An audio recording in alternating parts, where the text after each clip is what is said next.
Saya yang paling penting banget adalah bagaimana kita melakukan effective communication sama tadi satu lagi barangkali collaboration. Kita bisa belajar dari pesaing kita. Nah, kalau bicara tadi syarat yang tadi sampaikan sama Kak Heri itu untuk syaratnya tuh kira-kira apa ya? Tapi saya belum menjawab pertanyaan tadi itu. Antara keberanian sama itu belum kan tadi itu. Saya prolognya kelamaan saya tadi. Oke. Nah, oke. Dalam hal human capital ini saya pengen sampaikan sedikit aja banyak sebenarnya. Tapi satu hal yang harus penting, salah satunya kalau dikaitkan dengan tadi itu yang dikatakan oleh Tony Wagner tadi itu, masalah curiosity tadi itu, mestinya human capital kita memiliki apa disebut dengan need for achievement. Need for achievement, kebutuhan untuk berprestasi. Kadang-kadang mohon maaf ya, nggak semua orang punya kebutuhan untuk berprestasi. Termasuk itu salah kitanya. Kadang kita kepengen nih, pengen antusias, tapi ketika udah berprestasi nggak ada apresiasi, nggak ada itu mungkin menjadi hal itu juga. Itu. Kalau itu menyalahkan itu nggak ada apresiasi itu pasti menyalahkan orang lain. Iya. Saya nggak perlu menyalahkan orang lain lah. Jadi hilangkan no BEJC, no blame. Jangan menyalahkan orang lain. No accuse. No blaming. No justify. No complain.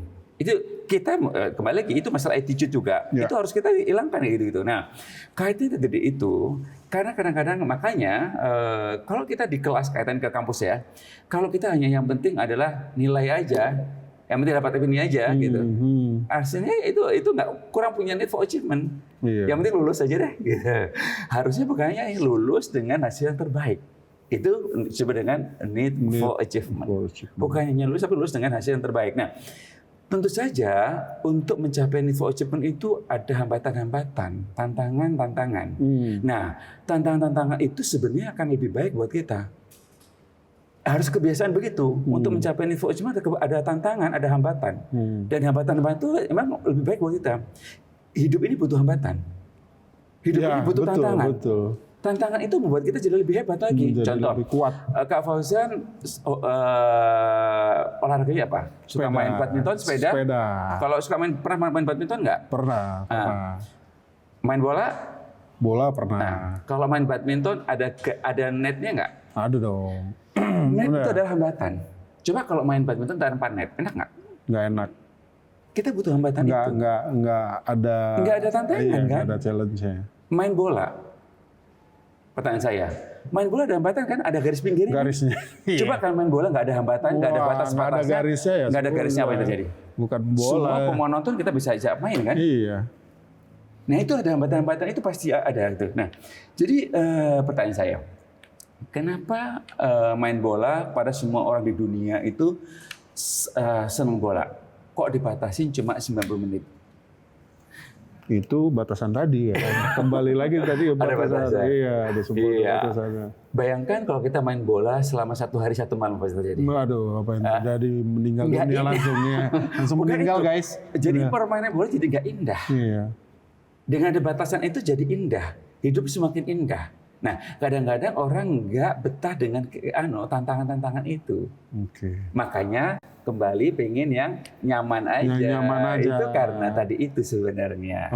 Padahal sebenarnya tantangan-tantangan itu membuat dia semua bisa mengeluarkan segenap kemampuan kita. Untuk tetap bertahan. Untuk bertahan dan lebih maju untuk lebih baik. Lebih baik. Iya. Gitu. Kolaborasinya gimana syaratnya? Ada beberapa syarat. Paling nggak saya punya 5 syarat untuk kita berkolaborasi. Saya aktif di organisasi. Cukup banyak saya. Jadi saya punya pengalaman banget untuk berorganisasi, berkolaborasi. Saya di ITSMI, saya di organisasi kayak di P3I dan sebagainya. Banyak ya, di periklanan, banyak. Jadi dari sekian banyak, paling nggak pengalaman saya itu, paling nggak saya merumuskan ada 5 syarat untuk berkolaborasi. 5 syarat. Nah, pertama, kalau kita berkolaborasi, kita harus building trust. Membangun kepercayaan. Itu penting banget. Orang mau berkolaborasi kalau kita saling percaya. Nah, di dalam membangun trust itu ada 4 tahap. Yang pertama, kalau kita mau berkolaborasi, building trust seperti apa? Okay. Kita harus punya namanya self trust. self trust dari diri kita, Diri kita sendiri. Dari dalam sendiri. Dan kita harus, iya, membangun. sebelum kita, jadi kita harus self trust dulu bahwa kita punya kemampuan, Ya. kita punya kelebihan. Itu adalah disebut dengan self trust. Ya. Nah, kalau kita sudah membangun self trust, tahap kedua kita bangun namanya relationship trust. Baru orang bisa percaya sama kita. Kalau self trust itu kalau contohnya apa tuh, Kak? Kita membangun PD, percaya diri, PD ya. bahwa kita itu Positif, gitu iya, ya, positive vibe, bahwa gitu kita ya. memang punya kelebihan ini, ya itu harus. Kalau Kedua, kita relation. bagaimana kita meyakinkan orang kalau kita nggak yakin pada diri kita sendiri. Oke. Membangun keyakinan diri sendiri itu adalah self trust, Self trust bahwa tadi, kita ada memiliki kelebihan. Nah, setelah itu, Relation tadi. nah, jadi sebenarnya self trust itu sangat tergantung pada integrity. Oke, integritas. Kita harus punya integritas. Kemudian bukannya itu, kita harus punya tadi need for achievement, ada passion kemana, passion kita kemana, itu bisa masalah self trust. Nah, setelah selesai, baru kita bangun namanya relationship trust. Orang percaya sama kita. Pacaran tuh, Pak. Pacaran. Pacaran. Nah itu butuh strategi komunikasi itu nanti ya salah satunya. Terus kemudian setelah itu kita bangun yang ketiga namanya stakeholder trust. Oke, stakeholder trust. Jadi semua pihak-pihak yang berkepentingan itu harus trust. Harus trust Nah. dan ikut. Dan baru yang keempat kita bangun namanya inspiring trust. Kita harus menjadi orang-orang yang inspiratif. Ini salah satu yang saya kalau ngajar yang utama saya pengen ini. Saya pengen jadi orang yang inspiratif. Inspiratif. Saya pengen jadi dosen yang inspiratif. Bukan hanya sekedar saya memberikan pengetahuan aja. Udah, saya Dok. pengen... Udah, Kak. Itu udah menjadi inspirasi anak-anak mahasiswa. Ya, itu karena saya tahu itu teori itulah yang membuat kami melakukan inspiring trust. Oke. Itu yang pertama. Yang pertama. Itu baru syarat pertama. Ada 4. Ada lima. Ada lima. Ya. Mau bahas semua? Yang kedua sekarang. Yang kedua. Yang kedua, kalau kita melakukan kolaborasi itu harus ada pertukaran. Pertukarannya itu lebih ke informasi semuanya. Bisa informasi apapun. dan sebagainya. Jadi ada istilah namanya take and give. Ada istilah itu kan biasanya kan ada ini. Tapi saya nggak setuju dengan istilah take and give. Apa itu? Iya. Kalau kita mau berpertukaran, kalau kita berkolaborasi, jangan kita punya prinsip take and give. No. Saya lebih cenderung bukan take and give dalam hidup ini, tapi give and receive. Semangat kita harusnya memberi di sini. Kalau kita berkolaborasi, apa ya yang saya berikan kepada tim saya? Harusnya ke sana. Iya. Semakin kita banyak memberi, semakin kita akan kaya. Iya, menuai. Iya.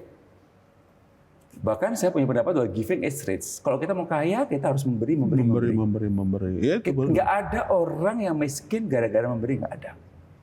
Iya. Itu sesuai dengan ajaran agama juga. Iya, memberi. Apapun agama kita, kita harus memberi. Makanya saya lebih sepakat kalau kita membangun kolaborasi, semangat kita bukan take and give, tapi give and receive. Apa yang kita berikan di dalam tim itu? Bukan apa yang saya dapatkan. Ya. Kalau apa yang saya dapatkan udah agak susah itu. Tapi apa yang saya berikan itu akan lebih dahsyat lagi. Give and receive. Semakin banyak memberi, semakin kita akan dahsyat kaya raya. Oke, itu yang kedua. Yang ketiga, harus ada aturan mainnya, harus ada etikanya, SOP-nya harus ada. Kalau nggak ada aturannya nanti bisa nyelonong sana, nyelonong sini. Iya. Harus dibuat aturannya. Dalam berkolaborasi itu harus begini. Harus ada MOU-nya, itu harus ada perjanjiannya. Prosedurnya apa ada semuanya. Iya. Itu harus dilakukan. Kalau nggak ada aturannya nggak bisa. Harus dibuat itu. Oke. Yang keempat, harus buat networking. Makna dari networking itu bahwa semua orang masih punya kelebihan masing-masing. Iya. Jangan istilahnya ada serahkan pada ahlinya. Kalau mereka yang A ahlinya di sini ya udah serahkan ke dia. Kalau B ahlinya di sini serahkan ke B. Ya. Nah itu penting networking. Di antara berbagai macam kelebihan tadi itu kita networkingkan. Saling bersinergi. Saling bersinerginya di sini. Itu yang keempat. Dan yang kelima adalah apa? Di dalam kolaborasi itu harus memberi nilai tambah. Added value-nya harus ada. Buat orang lain. Buat orang untuk semua, buat kita, untuk buat tim, semua. untuk semuanya. Kalau misalkan kita berkolaborasi tanpa ada added value-nya, berarti gagal. Kita harus memberi nilai tambah. Oke. Jadi kalau kehadiran kita dalam satu tim, kolaborasi itu harus kita memberi nilai tambah. Tapi kalau kita nggak bisa memberi nilai tambah dalam tim itu, berarti Itu nggak memenuhi syarat tadi. Nggak memenuhi syarat tadi. 5 syarat berkolaborasi. Luar biasa. Daging, Pak. Daging. Daging sekali nih. Nah, kita nyambung ke di penghujung segmen Kak Heri yang tadi sekilas tentang komunikasi. Oke. Nah, apa nih? Tadi kan lebih komunikasinya itu tadi ada yang dengan jari. Kalau dulu dengan kalimat, lidah. Kalau sekarang tuh Undang-Undang ITE itu dengan jari itu malah ada ancaman-ancaman. Gimana ini? Oke. Sebelum ke sana, biar nyambung dengan topik yang tadi sebelumnya, kolaborasi, terutama untuk syarat yang keempat. Tadi itu kita harus melakukan networking.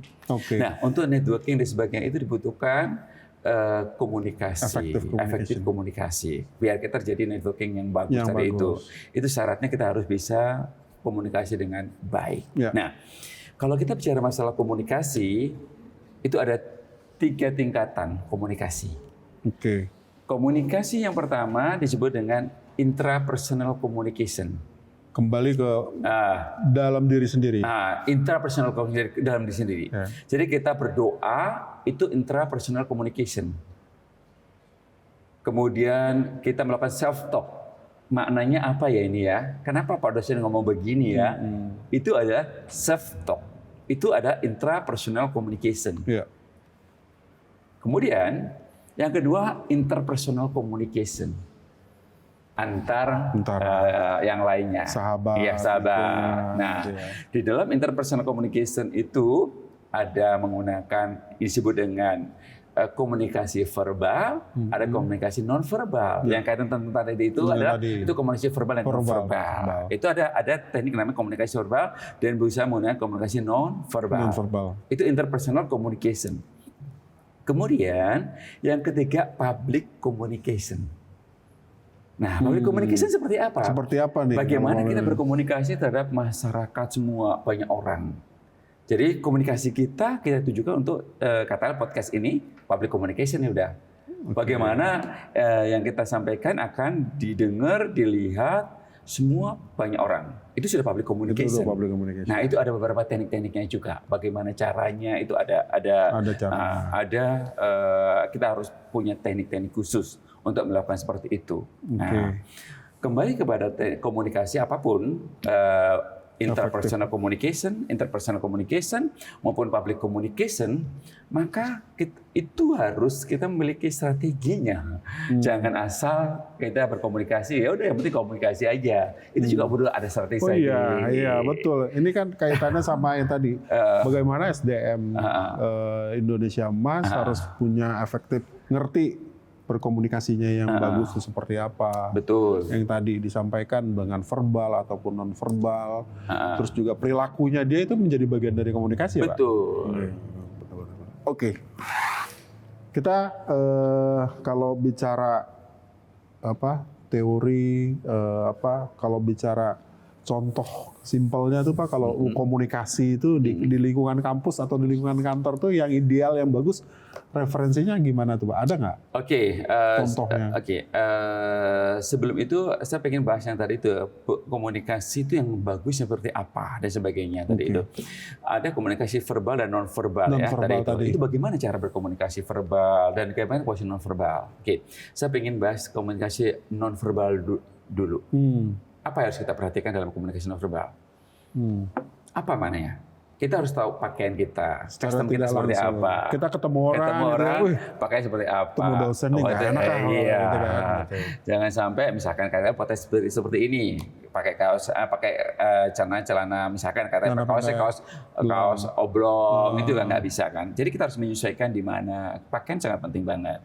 Banyak sebenarnya kalau kita bicara masalah komunikasi nonverbal, tapi saya punya resep khusus banyak hal, tapi yang utama adalah kita harus melakukan namanya 3R 5S.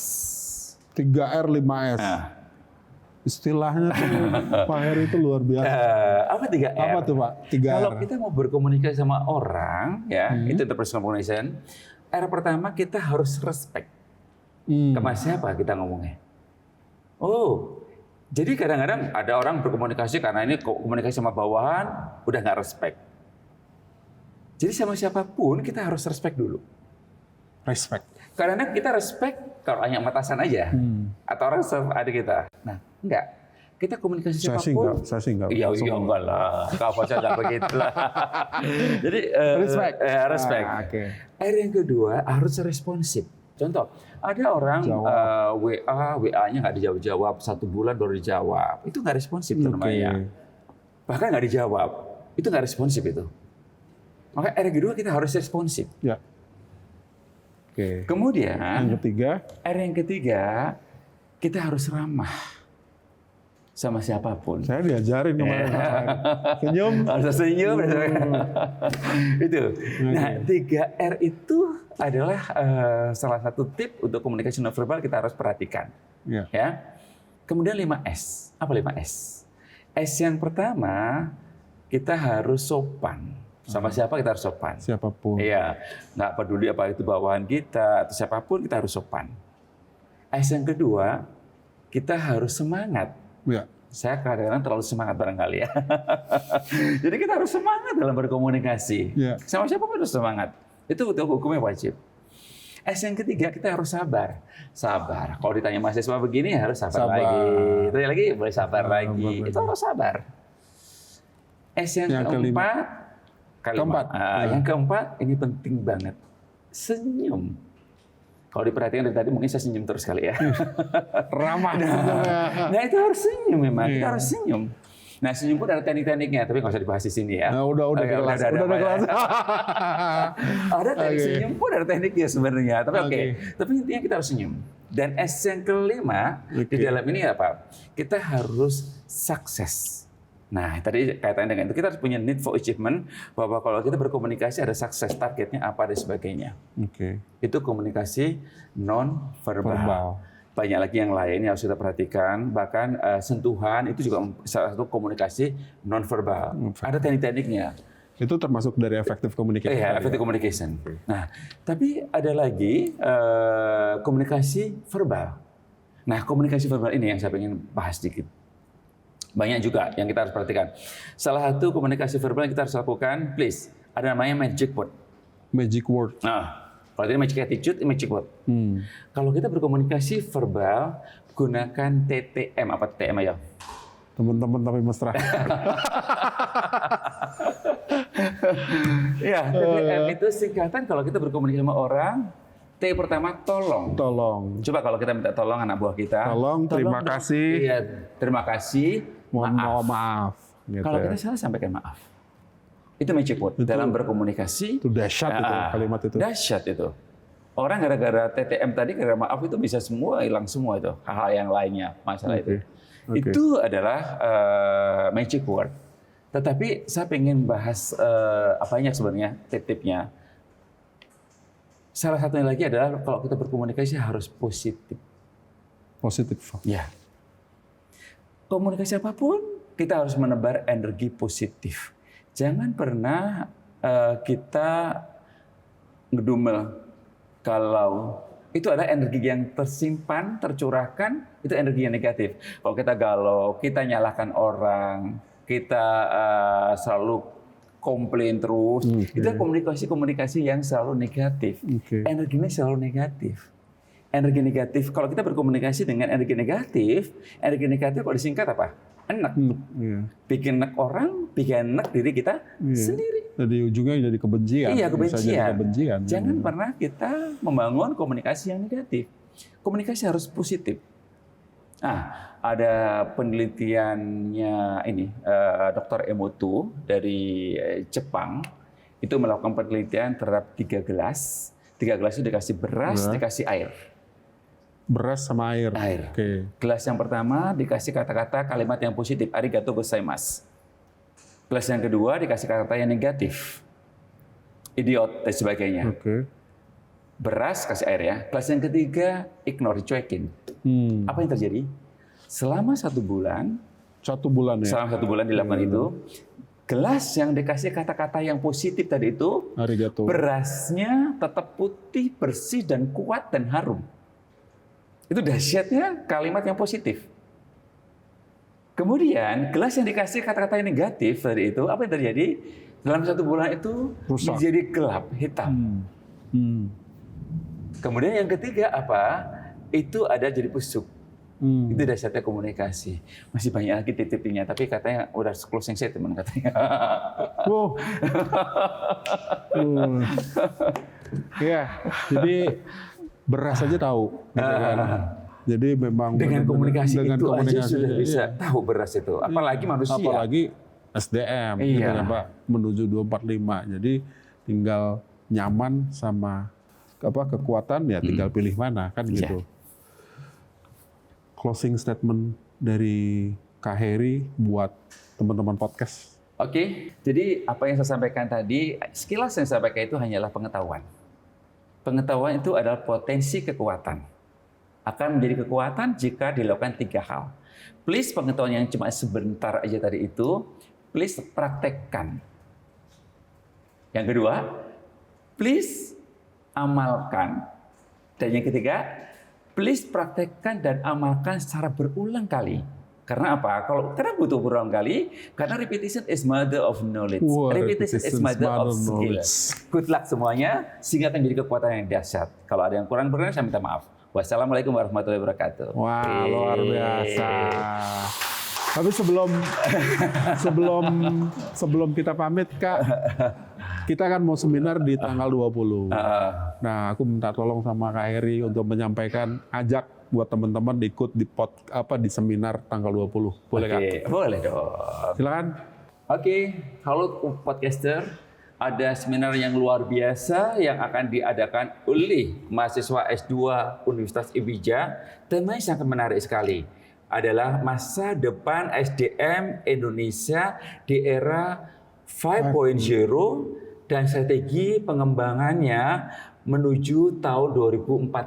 Apa harus dilakukan? Itu sangat bagus sekali. Karena apa? Ini bicara masalah SDM. SDM itu adalah salah satu modal membangun Indonesia, human capital. Jadi dengan seminar ini mungkin akan mendapatkan inspirasi bagaimana membangun manusia yang hebat untuk menuju Indonesia unggul, Indonesia emas pada tahun 2045. Jangan sampai ketinggalan. Please ikut seminar ini, bisa melalui online maupun on-site di kampus. Good luck semuanya. Sampai ketemu. Thank you. Memang ini di challenge jadi dosen daging semua, di challenge jadi host luar biasa. Nah, jadi memang udah nggak ada ininya, nggak ada experience itu udah luar biasa. Terima kasih Sama-sama. Kak Heri hari ini. Ya. Terima kasih podcaster. Sampai ketemu lagi nanti di berikutnya. Assalamualaikum warahmatullahi wabarakatuh. Waalaikumsalam.